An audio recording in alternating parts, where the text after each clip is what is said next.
오늘 본문의 말씀은 다니엘 3장 8절에서부터 18절까지 있는 본문의 말씀인데, 본문에서 말씀의 제목은 새 친구들이 금신상 경배를 거부하니라.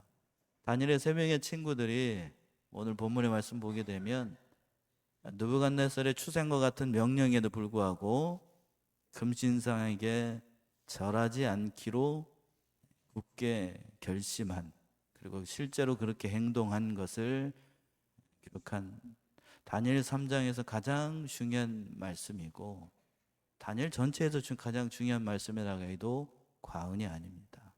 그리고 이 말씀이, 오늘 본문의 말씀이 우리가 지금 개혁주의 신앙 노선을 걷고 있는데, 정말로 하나님을 믿는 하나님의 백성들이 믿음 생활을 어떻게 해야 될 것인가, 신앙이라고 하는 것이 무엇인지를 다니엘의 세 명의 친구들이 보여주고 있다고 하는 거예요.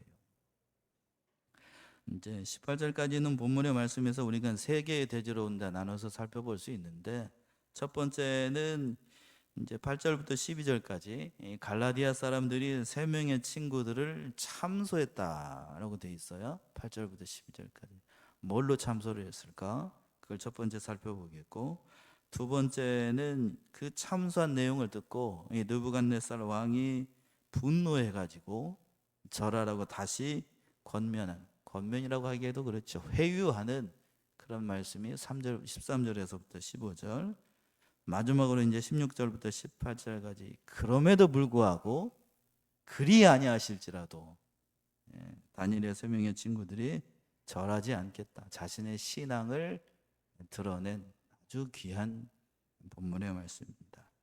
첫 번째 대지로 와가지고 갈대아 사람들이 세 명의 친구들을 참소하게 됩니다. 8절의 말씀이죠. 8절 보시면, 그때에 어떤 갈대아 사람들이 나와 유다 사람들을 참소하니라. 앞에서 지지난주네요. 교육자 수행회를 제가 갔다 와서 지지난주에 1절부터 7절까지는 느부갓네살 왕이 커다란 근신상을 두라 평지에다가 세워놓고 문무백관들을 다 불러 모아놓은 다음에 거기에다가 절하라고 그랬습니다. 그랬더니 거기에 있는 사람들이 다 와가지고 그 근신상한테 넙죽 엎드려가지고 절을 하고 있는데, 그 중에서 딱 세 사람만 절하지 않았어요. 오늘 본문의 말씀에 따라가면 그 사람이 다니엘의 세 명의 친구들이었습니다. 제가 별로 좋아하지 않습니다. 그렇게 부르는 걸 별로 좋아하지 않습니다만 사드락, 메삭, 아벳느고였지요. 우리는 이렇게 부르지 말고 하나냐, 미사엘, 아사랴 이렇게 불러줬으면 제가 좋겠다라고 말씀을 드린 것 같아요. 어쨌든 그 수많은 사람들이 추상과 같은 왕의 명령을 듣고 살아남기 위해서 거기다 넙죽 절했다고요. 그런데 오늘 본문의 말씀에 등장하고 있는 다니엘의 세 명의 친구들은 절하지 않아요. 그 모습을 보고 거기 있었던 사람 가운데 갈대아 사람들이 그 유대의 청년들, 어린 청년들이죠, 그들을 참소하게 되는 겁니다. 갈대아 사람이라고 그랬어요. 갈대아 사람. 이 갈대아 사람은 바벨론 사람들을 얘기를 하는 것인데, 바벨론 그 술사들을 얘기를 하는 거예요. 이 사람들이 누군가 하면 2장에서 그랬어요. 느부갓네살 왕의 꿈을 꾸고 그 꿈의 내용과 그 해석을 알지 못하면 거기에 있는 사람들, 그 술사들 다 어떻게 한다고 그랬죠? 다 죽여버린다고 얘기했습니다. 그때 다니엘이 세 명의 친구들과 합심 기도함으로 하나님께서 이상 중에 꿈의 내용과 꿈의 해석까지 알려줌으로 거기에 있는 갈대아 술사들 뿐만 아니라 자기 다니엘과 세 명의 친구들까지 다 살아남게 됐지요. 그때에 살아남았던 사람들이 이 사람들이에요. 이 사람들. 그러니까 이 사람들은 다니엘과 세 명의 친구들 덕분에 목숨을 건졌던 사람들입니다. 근데 그 사람들이 지금 누구를 죽이려고? 다니엘의 세 명의 친구들을 죽이려고 참소했던 거예요. 은혜를 뭘로 갚죠? 원수로 갚습니다. 왜 그럼 왜 이 사람들이 이렇게 얘기를 했을까? 세상 사람들이기 때문에, 자기들이 그 사람들 때문에, 이 세 명의 친구들 때문에 살아난 것, 그건 둘째 문제고, 그 세 명의 친구, 다니엘뿐만 아니라 세 명의 친구들이 승승장구하고 출세하는 거를 볼 수가 없었던 거예요. 눈 뜨고 볼 수가 없었던 겁니다. 그래서 저들을 어떻게 해서든지 끌어내리고 자기들이 그 자리에 올라가겠다고 하는 지극히 인간적인 생각이죠. 우리말 속담에 그런 말이 있어요. 사촌이 땅을 사면 어디가 아프다고요? 배가 아파요. 지금 자기들은 뭐 이렇게 못하는데, 이거 다니엘의 세 명의 친구들이 도지사가 돼가지고 왕의 총애를 받아가지고 승승장구하는 모습을 두 눈 뜨고 볼 수가 없었던 거예요. 그러니까 딱 걸린 거죠. 세상 말로 얘기한다라고 하면. 다른 사람들은 다 절 하고 있는데 니들이 뭐길래 그 세 사람만 꿋꿋이 서가지고 대쪽까지 가만히 서가지고 있는 모습을 보니까 잘 걸렸다. 너희들은 다 죽었다. 그걸 가지고 왕 앞에 참소를 하는 거예요. 참소. 이 참소했다는 말이 참 이 그들의 성편, 그들의 그 인간의 본성을 깨닫게 되는데, 새벽 시간에도 이제 그 인간에 대해서 우리가 배우고 있잖아요. 오늘 본문의 말씀에서도 그 인간의 그 부패한 성품이 여실히 등장을 합니다. 앞에서도 말씀드린 것처럼 은혜를 입은 사람들, 이 갈대아 사람들은 은혜를 입은 사람들인데, 그러나 그 은혜를 원수로 갚고, 왜 그랬는가 하면 눈의 가시처럼 여겼고, 그들이 섬기는 그 여호와 하나님과 그들이 지키고 있는 그 모든 것들이 눈의 가시와 같아가지고 두 눈 뜨고 볼 수가 없었기 때문에 시기심이 나고, 그러니까 그걸 트집을 잡아가지고 참소를 했던 거예요. 여기서 우리가 알 수 있는 건, 그때 당시에 사람들도 그렇고 우리가 하나님 앞에 의롭게 진실하게 또 정직하게 살려고 하면 세상 사람들이 그 믿는 사람들을 좋아하는가? 구약 시대에도 그렇고 오늘날 우리가 살고 있는 이 시대에도 그렇고, 정말 하나님 앞에서 이 세상에서 정직하게 의롭게 진실되게 그렇게 살려고 하면 세상 사람들이 그걸 좋아합니까? 별로 좋아하지 않습니까? 별로 좋아하지 않아요. 좋아하지 않는다. 그래서 참소하는 겁니다. 예전에도 그랬고 지금 우리가 살고 있는 이 시대에도 믿는 자로서의 삶을 살아간다라고 하는 건 그렇게 넉넉하지 않아요. 넉넉하지 않습니다. 왜? 점점 주님께서 오실 날이 가까워지게 되면 악이 관영한 시대를 살아가게 되고, 점점 그렇게 우리가 믿음 지키기가 넉넉한 형편이 되지 않는다는 것을 우리가 명심해야 됩니다. 기독교 신앙이라는 게 뭔지 우리는 참 명심을 해야 돼요. 예수님께서도 말씀하셨잖아요. 누가복음 한번 찾아가 봅시다. 누가복음 21장 12절에서부터 13절. 자, 앞에 화면 보시면 누가 21장 12절에서부터 13절. 자, 어느 분이 한번 읽어 보셔요.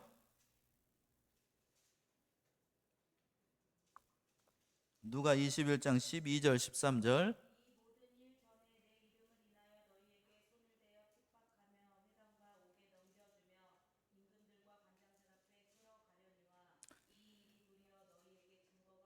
예, 이 모든 일 전에 내 이름을 위하여 너에게 손을 대어 핍박하며 회당과 옥에 넘겨주며 임금들과 관장들 앞에 끌려가리라. 말세에 일어날 일들을 예수님께서 누가복음에서는 이렇게 표현을 한 거고, 자, 그날이 이르게 되면 더 그렇게 됩니다. 예수님 당시에도 그랬고, 지금 오늘 본문의 말씀에서 다니엘 시대에도 그랬고, 그리고 오늘날에도 역시 마찬가지예요. 또 주님께서 오실 날이 가까워지는 그 날이 되게 되면 더 이런 일이 많이 일어나게 된다고요. 그러니까 예산을 편성해야 됩니다. 그러니까 믿음 지킨다라고 하는 것, 정말로 우리가 주님의 백성답게 참 성도의 길을 걸어간다라고 하면 핍박을 두려워하면 안 돼요. 제가 이 다소 집사람이 그냥 밥 먹으면서 그런 얘기 하더라고요. 다니엘서는 일반 성도들에게 너무 하드한 본문이라고. 뭔 말이죠? 먹는 하드를 얘기를 하는 건가요? 듣기에 따라서는 굉장히 힘들고 어려운 본문이 될 수 있다고요. 그러나 제가 이 본문의 말씀을 통해 이 다니엘을 통해서 보여주고자 하는 말씀은 그거예요. 정말 이 시대에 하나님께서 우리에게 원하시는 그 믿음이라는 게 뭔가 다시 한번 살펴보기를 원해요. 이때에 다니엘의 3명의 친구들의 나이가 제가 거듭 얘기를 해서요. 이때 나이가 몇 살 정도 됐다고요? 18, 채 20이 안 된 어린 소년들입니다. 그 소년들이 그 신앙이 뭐라고, 그 믿음을 지키기 위해서 그 이하에서 하게 됩니다. 참소하는 무리들의 그 참소가 이제 9절에서부터 나오게 되는데, 이 참소하는 무리들 거기에는 마귀가 숨어 있어. 마귀, 사단 마귀의 역사가 강하게 일어나게 되는데, 마귀가 어떻게 참소하는가 한번 보세요. 9절 보시게 되면 9절, 그들이 느부갓네살 왕에게 고하여 가로되 왕이여 만세수를 하옵소서. 갈대아 술사들이 먼저 느부갓네살 왕 앞에 이렇게 부복하면서 왕이여 만세수를 하옵소서. 물론 형식적인 인사입니다만 이러한 말들로 그런 거지요. 왕은 정말로 영원토록 살아계셔서 이 나라를 다스려 주옵소서 하는 그러한 의미로 환심을 사기 위해서 이렇게 인사를 하는 거지요. 참 아부하는 겁니다. 아부하는 거. 그러니까 진정으로 왕을 위하는 사람이 누구인지를 이 사람들은 드러내기 위해서, 다니엘의 3명의 친구들이 아니고 자기들이 정말로 왕을 위해서 살아가는 사람이라는 것을 드러내기 위해서 이렇게 먼저 인사를 합니다. 그러면서 이제 본론이 10절부터 나오게 되는데, 10절 보시면은 왕이여 왕의 명령을 내려서 무릇 사람마다 나팔과 피리와 수금과 사면금과 양금과 생황과 및 모든 악기 소리를 듣거든 엎드려 금신상에게 어떻게 하라? 절하라 라고 왕이 명령을 하신 바가 있습니다. 그러니까 왕이여 만세수를 하옵소서 하고 난 다음에 그 얘기를 듣고 이제 느부갓네살이 흡족하게 웃고 있었겠지요. 그러면서 왕이여 왕의 명령을 내리시기를, 금신상을 만들어 놓고 그 절하라고 했던 그 상황을 이렇게 잘 설명을 하는 거죠. 환심을 사고 난 다음에 절하라고 했던 것을, 그런 상황을, 왕이 명령을 내렸던 걸 왕이 잘 알고 계시지요? 라고 했던 거예요. 그러면 또 11절 보시면 또 이렇게 얘기하죠. 11절, 누구든지 엎드려 절하지 아니하는 자는 극렬히 타는 풀무 가운데 던져 넣음을 당하리라 하지 아니하셨나이까. 굉장히 아주 교묘하게 얘기를 하는데, 이 갈대아 참소자들이 3명의 유다 사람들이 그 유다 사람들을 극렬히 타는 풀무불 속에 넣기 위해서 이제 앞에서부터 아부성 발언을 하고 왕이 이런 말을 했다는 것을 조목조목 얘기를 하고 아주 조심스럽게 왕의 마음을 사지 않고, 이 3명의 이 청년들이 얼마나 왕 앞에 잘못된 일을 했는지를 세상 말로 고자질하기 위해서 이렇게 분위기를 싹 만들어 나가면서 얘기를 하는 거라고. 그러면서 뭐라고 얘기를 하냐면 이렇게 얘기를 했잖아요. 왕, 대왕마마, 이렇게 왕께서 이렇게 말을 하지 않았습니까? 그러니까 느부갓네살이 듣고 내가 그렇게 얘기한 것이 사실이지. 그러면서 이제 본격적으로 12절처럼 고발하는 거예요. 12절 보시면 이제 몇 유다 사람 사드락과 메삭과 아벳느고는 왕이 세워 바벨론 도를 다스리게 하는 자연을 왕이여 이 사람들이 왕을 높이지 아니하며 왕의 신들을 섬기지 아니하며 왕이 세우신 금신상에게 절하지 아니하나이다. 이 본론을 드러내는 거예요. 자, 앞에 10절에서는 그래서 이 참수자들이 이 말하는 방법이 아주 교묘하다고요. 여기에는 마귀가 숨어 있어요. 마귀가, 이 말 속에 마귀가 숨어 있다고요. 그러니까 말을 하기 위해서 이런 12절에 있는 본론의 말씀을 하기 위해서 분위기를 싹 조성하면서 느부갓네살 마음에 환심을 사가지고 좋은 말로 이렇게 얘기를 하고 난 다음에 그 다니엘의 3명의 친구들의 죄를 이렇게 고자질을 하는 거라고요. 처음부터 이 다니엘의 3명의 친구들이 이런 일을 했습니다라고 하게 되면 왕이 총애하는 사람들이기 때문에 잘못하게 되면 역공을 당하기가 쉽다고요. 그러니까 그런 말을 하기 전에 왕을 그냥 공중에다 붕 떼어놓고 요즘 말로 하게 되면 왕을 어떻게 태워놓고 비행기를 붕 태워놓고 난 다음에 왕의 명령에 그 순종하지 않는 자들이 있습니다. 그 사람들이 누군가 하면 바로 누구라고? 세 명의 친구들 사드락, 메삭, 아벳느고가 왕이 만든 신상 앞에 절하지 않습니다. 절하지 않아요. 그러면서 뭐라고 그랬냐면 이 사람들은 왕이 바벨론 도를 다스리라고 명령한 사람들인데 다른 사람들한테 먼저 본을 보여야 될 이 사람들이 왕의 명령을 순종하지 않습니다. 그러면서 왕이 만들어 놓은 신에게도 절하지 않고 금신상에게도 절하지 않습니다. 이 일을 어떻게 해야 될까요? 왕이시 어떻게 해야 됩니까? 부추기는 거죠. 적당한 표현이 있는데 고급진 표현이 아니라서 제가 말 못하겠어요. 엉덩이를 살살 긁으면서 화를 돋구고 있는 거죠. 그 얘기를 듣고 난 다음에 아주 그냥 왕이 이제 두 번째에 대해서 화를 내게 되는데 제가 말씀을 준비하면서 그런 생각이 들었어요. 참 이 사람들이 이 참소하는 자들이 그 세 명의 친구들이 얼마나 시기하고 얼마나 배가 아팠으면 이렇게까지 하는가. 사람의 본성이라고 하는 것이 얼마나 악한가를 우리가 짐작을 할 수 있어요. 어느 목사님이 이 사람들, 이 참소하는 이 무리들을 가리켜서 그렇게 평가를 하더라고요. 다니엘서가 시작된 이후로 이때까지 가장 무능한 모습을 보였던 이 바벨론 지혜자들이 이때에는 왕의 심리를 아주 교묘하게 이용을 해가지고 세상에서 가장 지혜로운 사람인 것처럼 행동을 하고 있다라고 평가를 했습니다. 그러면서 뭐라고 얘기를 하냐면 이 사람들은 이러한 사람들의 세상에서는 JQ가 높은 사람이라고 평가를 했습니다. JQ가 뭘까요? EQ도 아니고 IQ도 아니고 EQ는 뭔지 알죠? 감성지수. IQ는 뭐죠? 지능지수를 얘기합니다. JQ는 뭔가 하면 잔머리 지수. 잔머리 지수가 하늘을 찌른다라고 평가를 하더라고요. 저도 어느 정도 거기에 공감을 해요. 잔머리의 끝판왕이 바로 이 갈대아 술사들이었던 거예요. 그 말을 듣고 가뜩이나 다혈질이었던 이 느부갓네살 왕이 머리 끝까지 화가 나가지고 13절처럼 얘기를 해요. 자, 13절 한번 봅시다. 13절 어느 분이 한번 읽어보시겠습니까? 13절.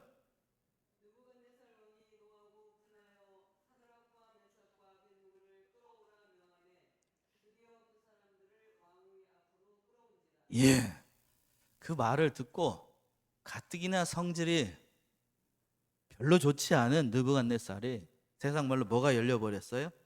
이게 열려가지고 노하고 분내를 내면서 그냥 사드락과 메삭과 아벳느고를 당장에 끌고 오라고 명령을 내렸던 겁니다. 이 모습 보게 되면 이 노하고 분하였다는 말은 우리말은 이렇게 번역을 했는데 그 원어적인 의미를 더한다라고 하면 너무나도 화가 머리 끝까지 나가지고 주체할 수가 없어가지고 얼굴에 빨개지고 그 뭐라고 얘기를 하나요? 부들부들 손발을 부들부들 떨면서 혹시 드라마 보셨습니까? 뭐 화가 나가지고 손발 부들부들 떨면서 저것을 어떻게 해버린다 이렇게 해야 되는 거 그때 그 상황을 얘기하는 거예요. 가뜩이나 성질이 별로 좋지 않아요. 느부갓네살이. 그런데 당장에 그 세 사람들을 잡아오라고 그랬습니다. 추상과 같은 왕의 명령이 떨어지니까 그 사람들이 이제 옆에 있었던 왕 옆에 있었던 사람들이 그 세 명의 그 어린 청년들 왕 앞으로 끌고 오게 된 겁니다. 절체절명의 위기에 빠지게 됐던 거예요, 세 사람들이. 그래서 14절 보시게 되면 14절 한번 읽어보시겠습니까? 14절.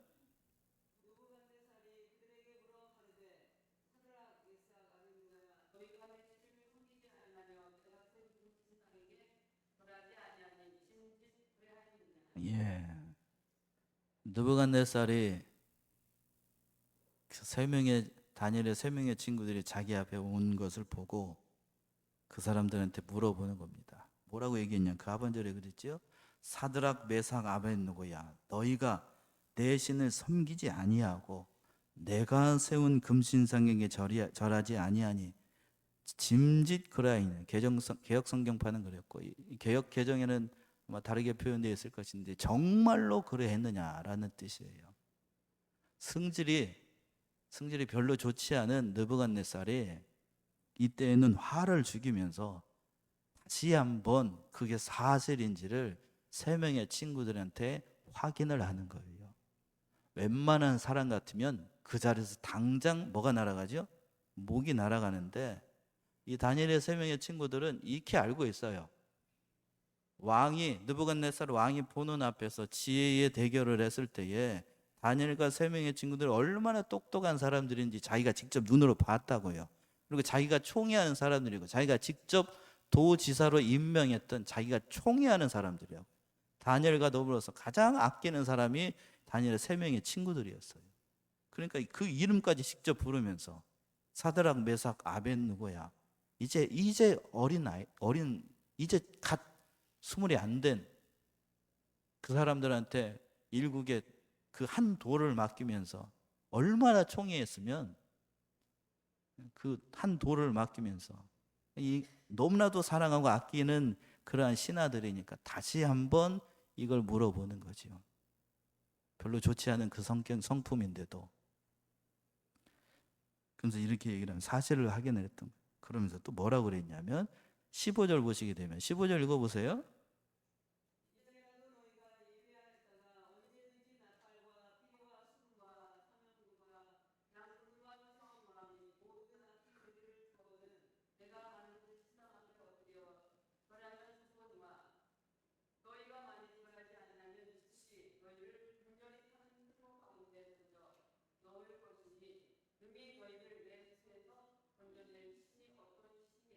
예. 15절의 말씀이 지금 다니엘의 세 명의 친구들에게는 정말로 절체절명의 순간이고 양단 간에 선택을 해야 되는 아주 위험한 상황이에요. 이 상황이 어떤 상황인지 짐작이 되시지요? 금신상이 앞에서 3장 1절부터 7절까지는 앞에 금신상을 만들어 놓고 모든 문무백관들과 느부갓네살이 지켜보는 앞에서 이렇게 절을 하는 상황이었습니다. 그러니까 느부갓네살은 감히 자기도 이제 경배를 하니까 감히 자기의 명령을 어기고 절하지 않는 사람이 없을 거라고 생각하고 아무 흐뭇하게 제대로 보지도 않았을 거라고요. 감히 나의 명령을 어기는 사람이 없을 것이다 라고 생각을 하고, 그런데 이때의 상황은 정반대의 상황이 된 거예요. 모든 신료들이 지켜보는 앞에서, 더군다나 왕도 지켜보는 상황에서 다니엘의 세 명의 친구들이 그 가운데 서가지고 이제 금신상을 만들어 놓을 테니까 다 지켜보는 앞에서 너희 세 명만 있는 거예요. 다니엘의 세 명의 친구들 도망갈 수가 없어요. 도망갈 수 없는 상황이라고. 그러니까 절을 하든지 절하지 않으면 어떻게 되는 거죠? 풀무불에 들어가서 죽을 수밖에 없는 위기의 순간이었던 겁니다. 그런데 그때 이 느부갓네살 왕이 다시 한번 이들을 회유를 합니다. 그 회유의 말씀이 15절이에요. 제가 다시 한번 읽어드릴게요. 이제라도 너희가 예비하였다가, 정말로 이 승질 급한 느부갓네살 왕이 자기가 정말로 총애하는 사람들이기 때문에 마지막 한 번 자비를 베푼 거예요. 그래서 그러면서 언제든지 나팔과 그런 이렇게 모든 악기 소리가 들어거든 내가 만든 신상에 이 모든 사람들이 지켜보는 앞에서 절해라. 절하면 어떻게 된다고요? 살려주겠다. 절하지 않으면 어떻게 되는가? 죽습니다. 죽어요. 그러면서 뭐라 그러냐면 그 하반절에서 말씀이 가관인데, 능히 너희를 내 손에서 건져낼 신이 어떤 신이겠느냐. 전 이 말이 참 이 다니엘의 세 명의 친구들한테 더 가슴에 와닿지 않았을까 싶습니다. 감히 내 손에서 어떠한 신이 너희들을 살려낼 수 있겠느냐. 이거는 하나님에 대한 도전입니다. 도전. 감히 인간 왕따위가 천지 만물을 주관하시고 세상을 주관하신 하나님에 대한 정면 도전이에요. 네가 하나님, 살아계신 하나님을 섬긴다, 내 꿈을 해석하는 그러한 신을 섬긴다라고 하지만 그 하나님이 나의 명령 앞에서 그 하나님이 너희를 살려줄 수 있겠느냐라고 으름장을 놓는 거라고요. 하나님에 대한 도전이죠. 하나님에 대한 도전.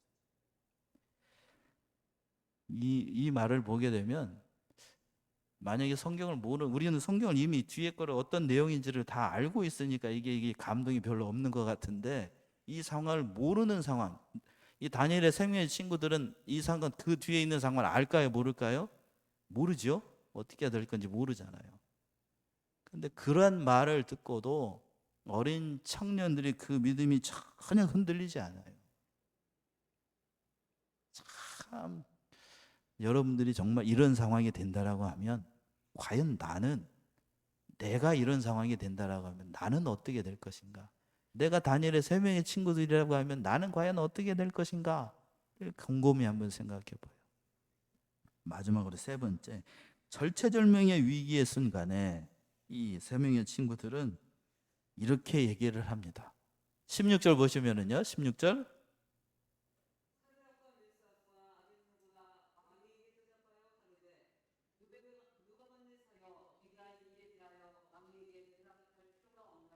예. 16절 가만히 보시면 사드락과 메삭과 아벳느고가 왕에게 대답하여 가로되 느부갓네살이여, 우리가 이 일에 대하여 왕에게 대답할 필요가 없나이다. 자, 저기 보세요. 왕이시여 라고 이렇게 얘기를 하는 게 아니고, 앞에서 몇 절에서 그랬나요? 9절인가요? 9절에서 그랬나요? 9절에서 저기 그 참소했던 무리들은 뭐라고 인사를 했나요? 9절 한번 읽어보세요. 9절 한번 읽어보세요.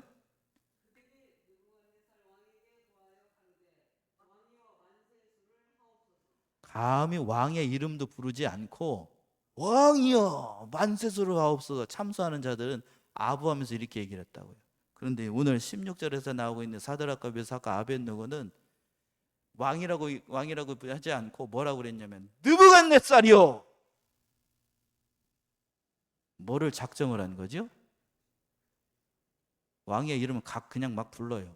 저로 얘기한다라고 하면 제가 저 이름 다 아시죠? 목사님 안 그러고 고재승이요 이렇게 부르는 거라고. 뭘 작정을 한 거예요? 지금 죽기를 작정을 한 거지요. 어떤 느낌인지 아십니까? 제가 뭘 의도를 하는지 아시겠지요? 감히 왕의 이름을 직접 부르면서 우리가 이 일에 대해 왕에게 대답할 필요가 없습니다, 이렇게 얘기를 한 거예요. 참 제가 웃고 있습니다만 이게 웃는 게 아니죠.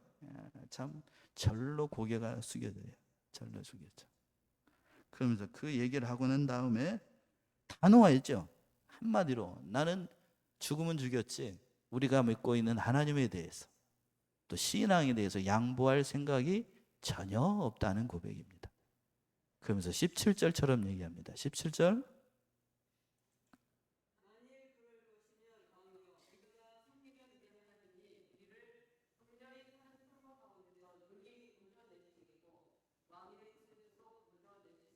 예. 만일 그럴 것이면, 만약에 왕이 우리를 어디에다 던져 넣으면, 풀무 가운데 던져 넣으면 하나님께서 우리를 어떻게 하실 것이고 그 극렬히 타는 풀무 가운데서도 능히 건져내실 것이고 왕의 손에서도 건져내실 것입니다. 앞에서 그랬죠. 15절에서 느부갓네살이 어떠한 신이 나의 손에서 너희를 건져내겠느냐라고 얘기를 했더니, 물었더니 그에 대한 대답이 바로 하나님께서 왕의 손에서 우리를 건져내실 것입니다. 3명의 친구들은 아주 똑부러지게 얘기를 하는 거예요. 참 기가 막힌 겁니다. 그런데 여기까지만 얘기한다라고 하면, 여기까지만 얘기했어도 참 귀한데 오늘 본문의 말씀에서 가장 중요한 말이 마지막 18절에 등장해요. 18절 한번 읽어보세요. 18절.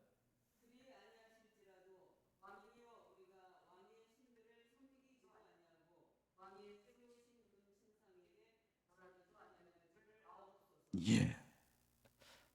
우리 18절. 예. 다니엘의 세 명의 친구들의 그 마음을 담아서, 신앙을 담아서 우리 같이 한번 합독해 봅시다. 내가 다니엘의 세 명의 친구들이라고 생각하고, 시작. 그리 아니하실지라도 왕이여 우리가 왕의 신들을 섬기지도 아니하고 왕의 세우신 금신상에게 절하지도 아니할 줄을 아옵소서. 참 기가 막힌 고백을 하고 있는 거예요. 그렇죠? 우리 새로 등록하신 권사님, 우리 집사님, 기가 막힌 고백이라. 뭐라고 고백하고 있어요? 그리 아니하실지라도.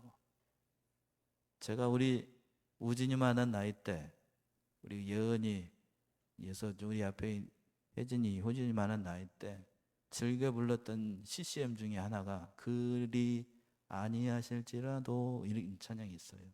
아십니까? 아시는 분은 아실 거예요.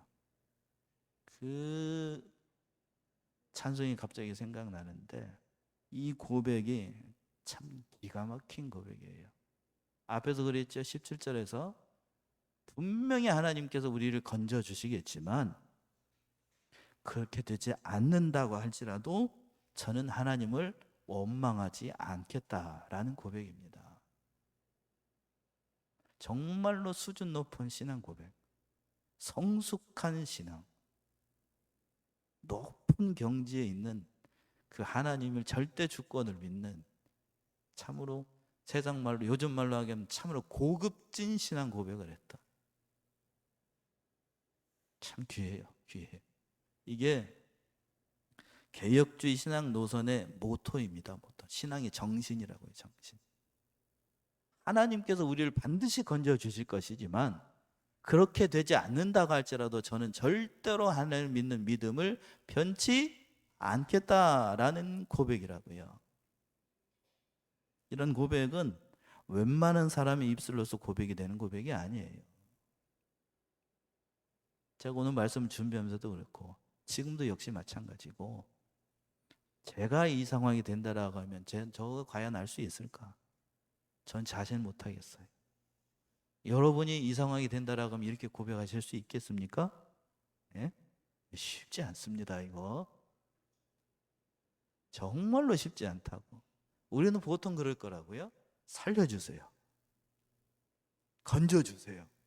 거기까지만 기도해도 진짜 멋있는 신앙이라고.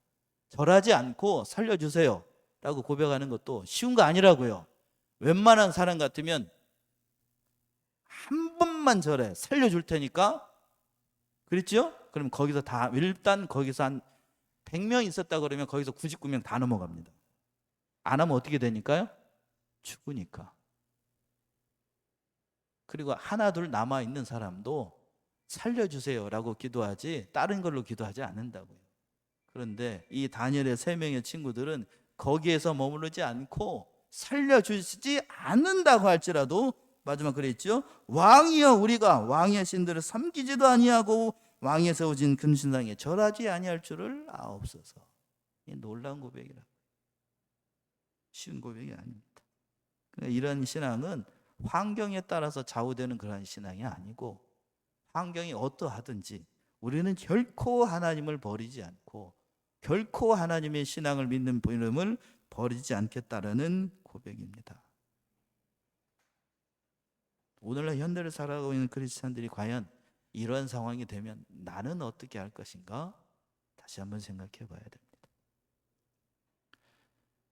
젊었을 때에는 그렇게 생각을 했어요. 그렇습니다. 나이가 들수록 달리 보입니다. 제가 이 본문 가지고 설교를 한두 번 해봤겠어요? 50이 넘어서 다시 이 본문의 말씀을 보니까 전혀 다르게 보입니다. 전혀 다르게 보입니다. 이제 나이가 들어서 60이 되고 그리고 70이 돼서 은퇴할 나이 때쯤 돼가지고 다시 이 본문을 설교할 때쯤 보게 되면 또 다르게 다가오겠지요. 전혀 다르게 보인다니까요. 정말로 쉽지 않았을 것인데. 다니엘의 3명의 친구들이 18, 19이라고 그랬어요. 제가 50이니까 딱 제 아들 나이라고요. 아버지로서 제 아들이 그 자리에서 그렇게 고백한다라고 하면 정말 쉽지 않을 거라고.